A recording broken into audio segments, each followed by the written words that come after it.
Баршаңызға қайырлы күн достар. Бүгін өте дәмді тарысүк немесе майсүк деп айтылады кейбір өңірлерде, соны жасайтын боламыз.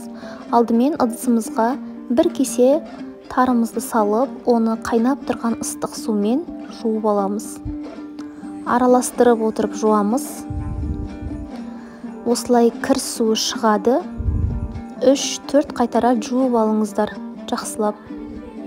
Сол кезде тарларымыз бір жағынан жұмсарады, бір жағынан тазарады.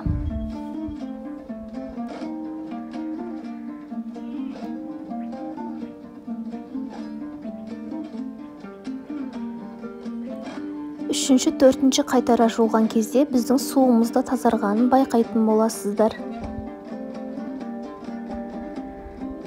Міне осылай жақсылап тазартып алғаннан кейін тарыларымызды оны ыдысымызға, осындай газге қойылатын ыдысымызға құйып, үстіне шамамен 1,5 кеседей сүт құямыз. Біздің тарыларымыз батып тұруы керек, барлығы толықтай видеода көрсетілгендей.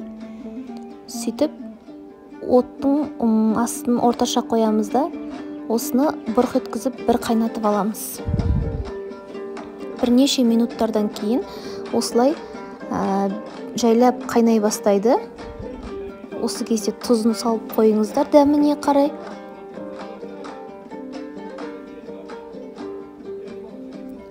Қайнағаннан кейін де тағы шамамен 3-4 минут бұрқылдап қайнауы тиіс.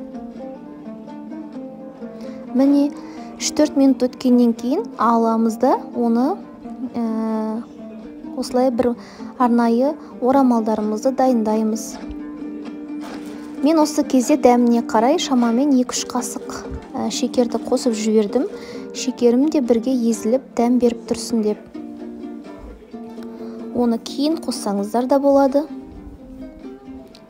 Міне осылай сүтімізді тартылғанша енді шамамен 30-40 минуттай жылы орамалдарға орап бұқтырып қоямыз.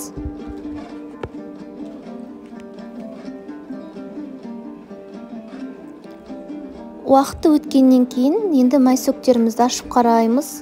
Тары өз бойына сүтті сіңіріп, ісініп, өте әдемі болып тұр. Осы кезде дәмінде көріп жіберіңіздер.